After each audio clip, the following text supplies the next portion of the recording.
yeah, for the last few videos I spent an awful lot of time on them, so that means I've got an absolutely massive backlog right now. So I need you guys to tell me what you want to see first out of all of this, because I'm going to be going back to a kind of old school kind of review way that I kind of blast through them pretty quick, because otherwise this mountain of madness right here will remain forever unreviewed. So let's get all this stuff reviewed, so tell me what you want down there in the comments and let's get to it. And today we're going to be starting off with this right here, the high-grade Extreme Gundam type-leos Eclipse face. Yes, it's called Eclipse face. And this is from the game Mobile Suit Gundam Extreme MAXI Boost On. As you can tell from that monochromatic red box, this is a premium Bandai only kit, so this video right here would not have been possible without those awesome people over at buyee. So if you're looking for any Gundam kit, whether it's rare, hard to find, not really in print anymore, or just plain old elusive, I guarantee that you will find it on buyee. I always do. Might be expensive, but you'll find it. And I'll throw some useful links down there in the description if you want a Gundam Extreme of your own. So first off, jumping right on into the overview of absolutely everything we get inside of the box. So that, of course, is the Extreme Gundam type-leos Eclipse phase. By the way, it's phase, not face. The face on the box is a typo. And we've got a whole bunch of equipment in here. We've got the two beam rifles known as the variable psycho rifles. I will mention we have two holding hands for holding onto those, but I've left them attached. The other hand we have in here is a widespread open hand, but there is no back for this. You need to swap backs. The huge shoulder weapons referred to as the Carnage Striker and Eclipse Cluster. And as for what we've got here, these are left over from the standard Extreme Gundam. That is the Extreme Rifle and the shield. The hand, once again, I've left on the Extreme Rifle. And speaking of extreme, the most extreme thing about this particular kit is that sheet of stickers. This, I think, even tops the Gundam M91 we looked at not so long ago. Also in a gold and red, strangely enough. It seems like Bandai hates gold and red. But yeah, you're going to need to do a lot of painting or use a lot of stickers. Finally then, in here we do have one of these runnerless stands included. Now let's check out the Extreme Gundam type-leos Eclipse phase itself. So this right here is the Extreme Gundam out of the box snapped together, and I will mention, just before I forget, we do have some leftover parts in here which seem to be some head parts, as well as the shoulders off of the standard Extreme Gundam. That kit is from 2011, and so is a lot of what we're going to be seeing on this kit right here. But from the looks of things, you may just be able to build the shoulders, but I have not checked. So anyway, there is the high-grade Extreme Gundam type-leos Eclipse face out of the box and snapped together. From now on, I'm just going to call it the Extreme Gundam just to keep it simple, even though it isn't necessarily the Extreme Gundam, but you know what I'm talking about. Without a single doubt, this is one ridiculous-looking Gundam. There's a whole lot going on here. A mix of white, yellow, red, and clear orange makes this extremely, extremely unique, especially all of that clear orange.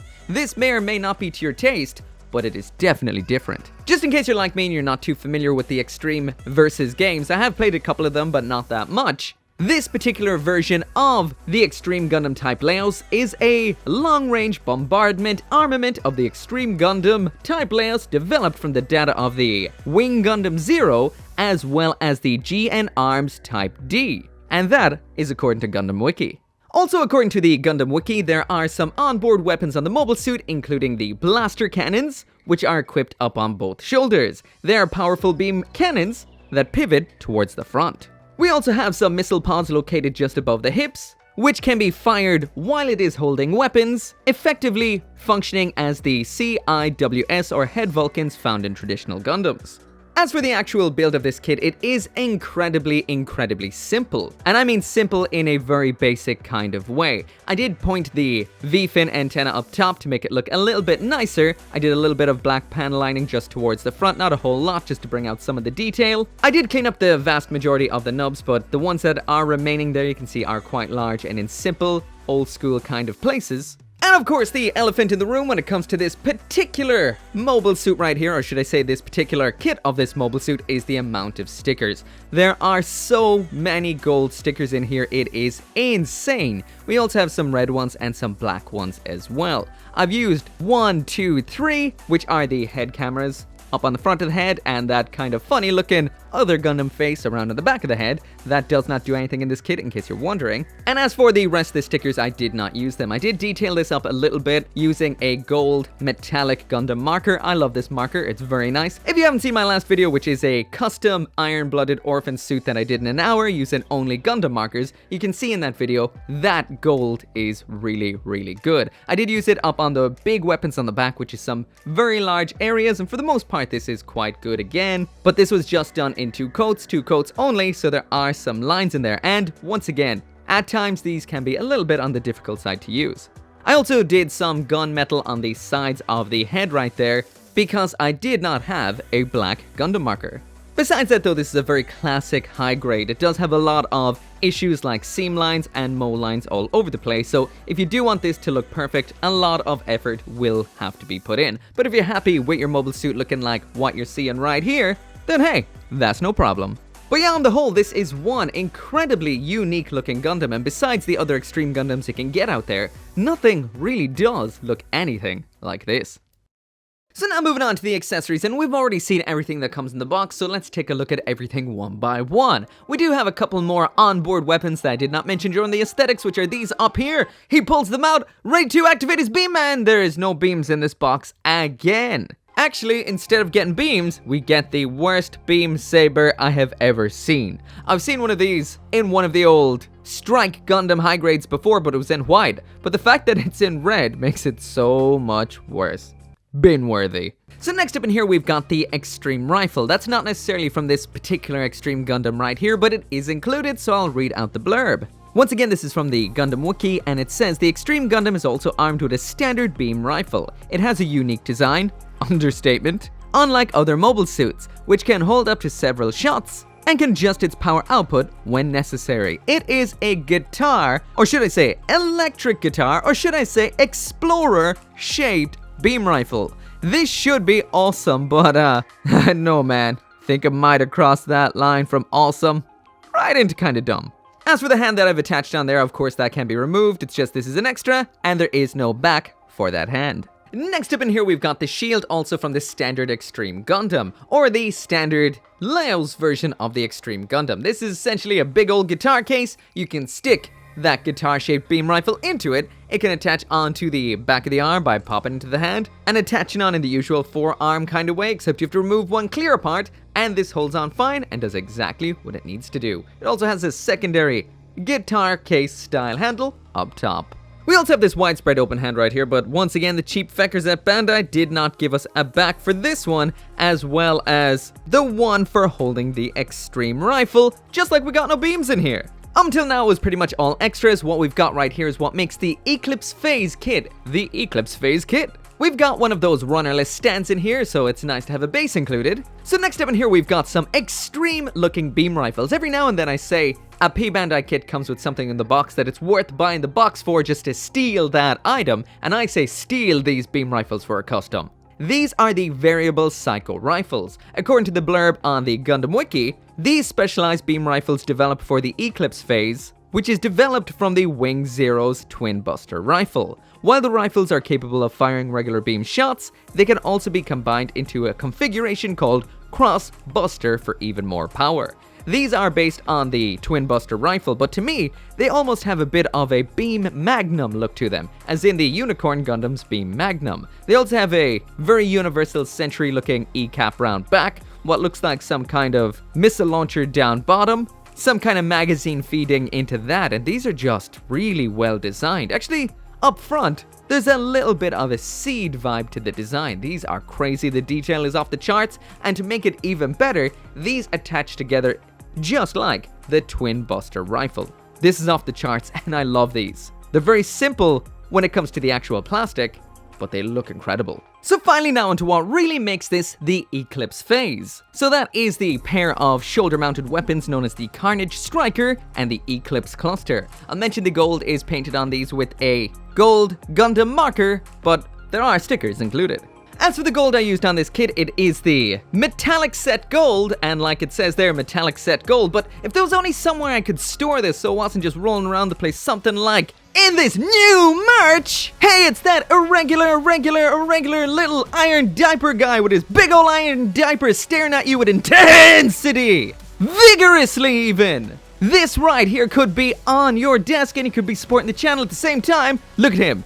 Iron Diaper. Intensity! Link in the description. So once again, jumping back to the Gundam wiki for the blurb, and it says the artillery pack located on the back. Much like the original Extreme's Carnage phase, this multi-purpose weapon has two identical shapes, but widely different functions and weapons. The left one, the Eclipse cluster, can be deployed as a micro-missile salvo to bombard enemies.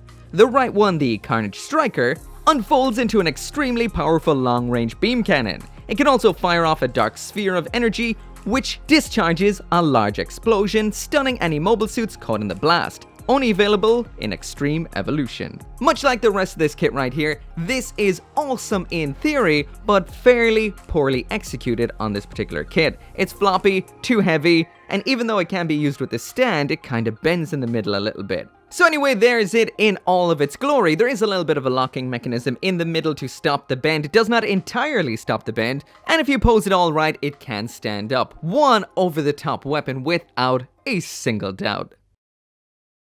So anyway, jumping through the articulation really quick, we've got one limited neck. That doesn't do a whole lot. Up, down, left, right, not much. At the shoulder, that polycap is aligned to the front, but doesn't move all that much in here. So this is what we get with that wiggle at the shoulder ball joint. We've got the full 360 spin at the shoulder. There is the arm all the way up. Even with the armor out of the way, that's as far as it can go. Full spin at the upper arm in the usual sort of way, a decent bend at the elbow, and the wrist is just your standard ball joint, and I'll mention this is a little bit loose at times. Quite a limited ab crunch to the front and back, that is it. Same with the rotation, it does not go all the way around, just here to here.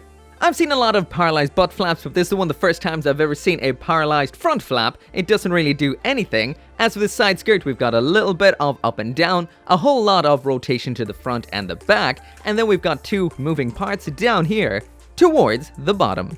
However, we do have somewhat of a premium butt flap that wiggles a little bit, and inside of the hip joint, we've got the dreaded ball joint hip, so I don't expect to get a whole lot out of this whatsoever. However, it can rotate forward and back ever so slightly. As for the kick up to the front, it's about parallel to the ground, that is all. Out to the back, pretty much the same. And ball joints usually affect the outward movement, so that is all we get for the split, so not particularly great whatsoever. The knee bend is absolutely abysmal, that is all you get out of it. We've got a little bit of a wiggly ball joint to the ankle armor, which kind of just makes it feel loose, and as for the actual ankle itself, getting it on the ground, there it is all the way to the front, which is okay, all the way out to the back again, okay, and there's the side-to-side pivot, which once again is just okay. So on the whole, the articulation on the Extreme Gundam is extremely poor.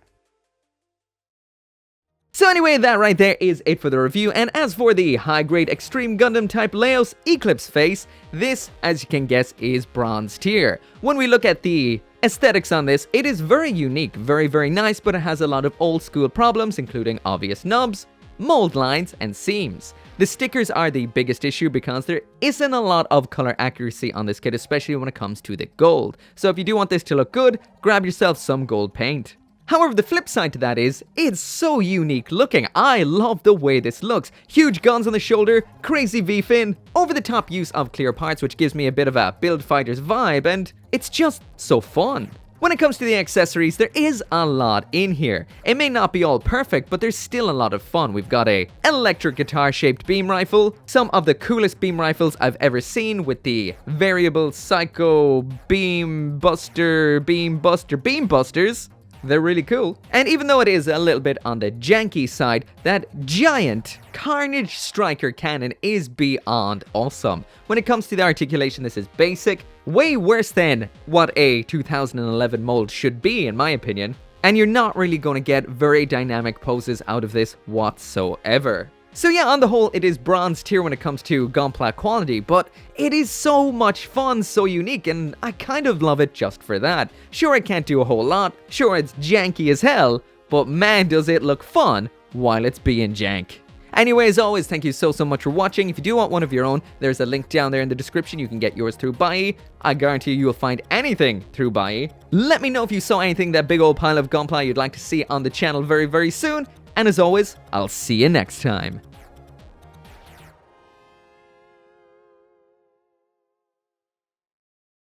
As always, this video right here would not have been possible without you right now watching this video. Thank you so much for watching and potentially leaving a like. as well as everyone who helps out over in the channel memberships and over on Patreon, including Craig Jerry, Bakito Official, Caleb Engelhardt, Gunpla Chef, Joseph Cooklock, Lauren Sihak, Mr. Winter, Sean T, Tito Lewis, Tyler Sanders, and Van Fawn. Once again, if I ever screw up any of you guys' names, jump on over to the Discord and let me know.